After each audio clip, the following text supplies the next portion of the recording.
Draw केली आणि 2 column करून जरी ते केलं तरी चालणार आहे, दिसायला ते उलट जास्त छान दिसेल.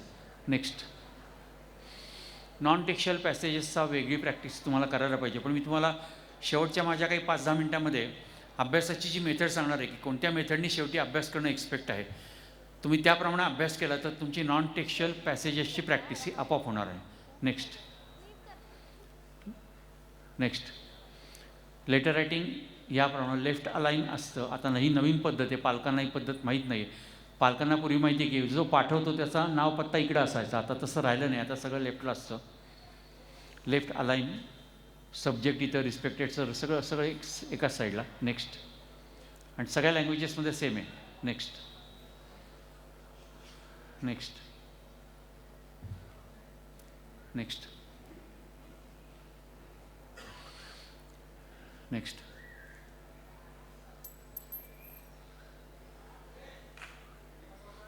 Next, next. डायलॉग रायटिंगमध्ये एवढे वेगवेगळे प्रकार असतात की सेंटेन्स अरेंज करायची की डायलॉग कंप्लीट करायचा. काही वेळा डायलॉग ॲक्च्युली लिहायला पण येतो, जर तर लिहायला आला. नेक्स्ट, तर असे 2 कॉलम्स करून लिहायचे.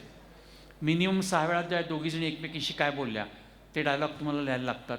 पण 2 कॉलम करून, म्हणजे नेहा काय म्हणाली आणि प्रीती काय म्हणाली, ते काय म्हणाले ते इकडे येईल, अशा पद्धतीने 2 कॉलम करून त्याचं उत्तर लिहायचं आहे. Next, next, speech writing. Next, next, next, information transfer. Next, verbal to non verbal आणि नॉन वर्बल टू वर्बल दोन्ही प्रकारे.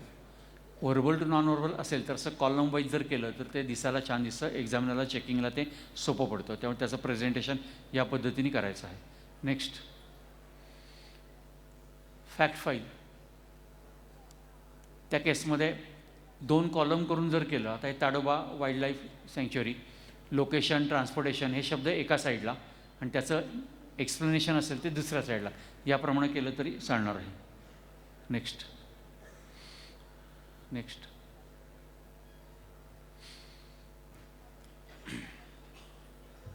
नेक्स्ट.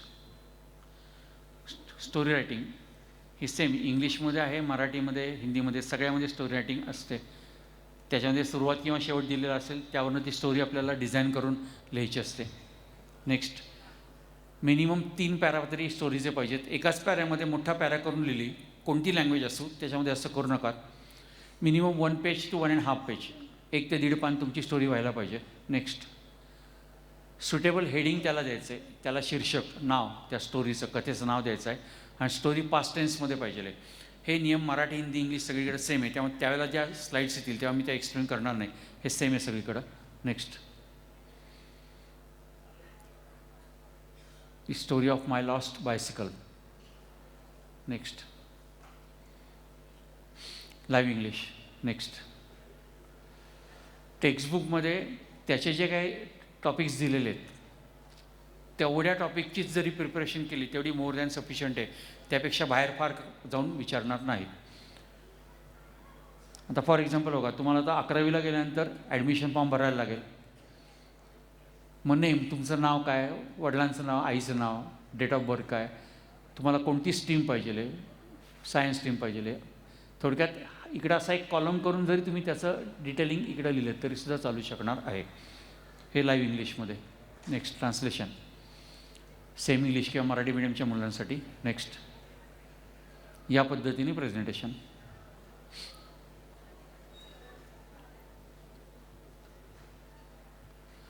नेक्स्ट,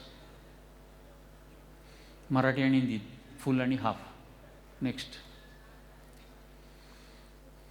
ॲक्टिव्हिटी शीट म्हणजे कृतीपत्रिका असते, त्याचा सिक्वेन्स इम्पॉर्टंट आहे.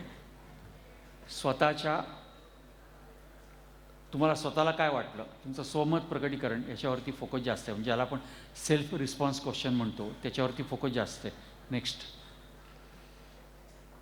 आकृती दिलेली असेल तरी ती परत काढायची, आकृती अर्धवट असेल तर ती पूर्ण करून काढायची, आकृती काहीच दिलेली नसेल तर ती स्वतःच्या मनाने काढायची, पण आकृती काढणं आवश्यक आहे. नेक्स्ट, साधारणतः आपण 30% वेटेज जे आहे ते रायटिंग स्किलला आहे. रायटिंग स्किल म्हणजे समजा लेटर आहे, एसे रायटिंग आहे, डायलॉग रायटिंग आहे, रिपोर्ट रायटिंग वगैरे याच्यासाठी.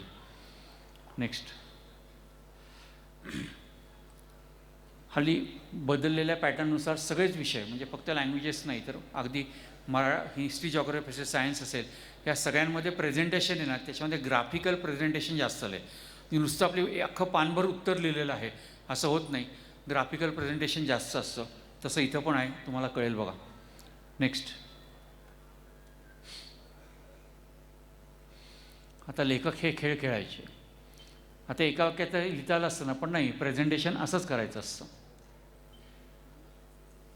Next,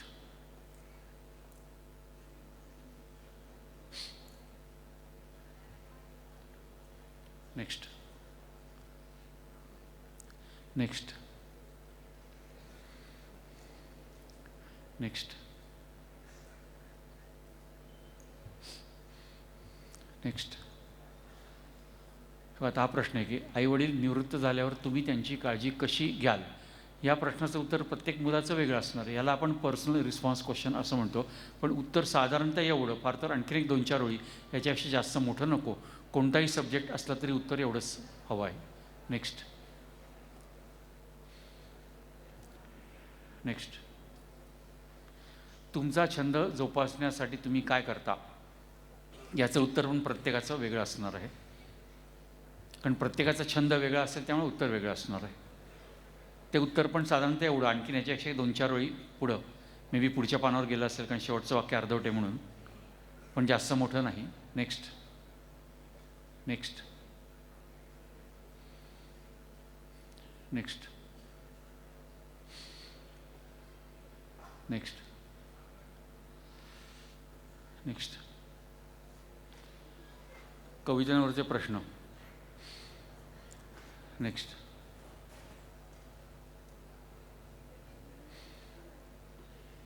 next.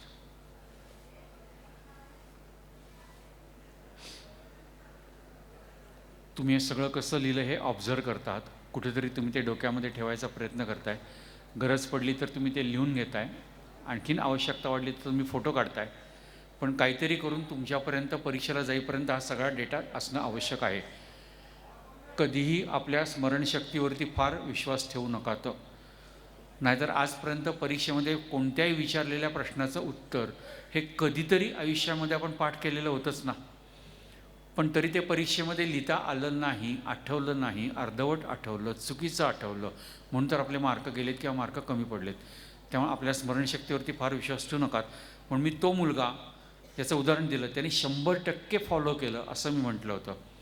यातली तुम्ही एकही गोष्ट फॉलो केली नाही तरी त्याचा मिळणारा परिणाम, निगेटिव्ह इफेक्ट हा तेवढाच असणार आहे, हे लक्षात ठेवा. Next, next. स्थूल वाचन उतारा देणार नाही, फक्त प्रश्न विचारतात. त्यामुळे स्थूल वाचनाचे धडे तुमचे जास्त वेळा वाचले गेलेले असले पाहिजेत, कारण उतारा न दिल्यामुळे तुम्हाला रेफरन्स काही नाही. दिलेल्या प्रश्नाचं अचूक उत्तर तुम्ही आत्तापर्यंत यापूर्वी केलेल्या वाचनाच्या आधारावरती, जीवावरती तुम्हाला देता यायला पाहिजे. Next, next. मराठी आणि हिंदीमधले ग्रामरचे क्वेश्चन्स, त्याचं प्रेझेंटेशन कसं करायचं बघा. नेक्स्ट. 9वीपर्यंत सगळं व्याकरण हे येणं आवश्यक आहे. नेक्स्ट. ॲक्टिव्हिटी शीटमध्ये ग्रामरचे जेवढे टाईप्स कव्हर केलेले आहेत तेवढेच फक्त तुम्ही नीट केलेत तरी पुरेसे आहे. Next.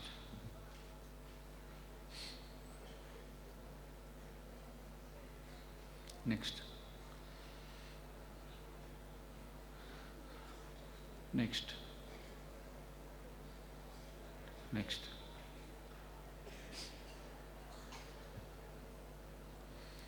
Next. Next.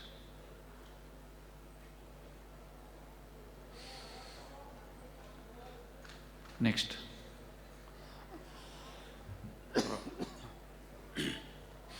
Next. Next. Next. Next. Next.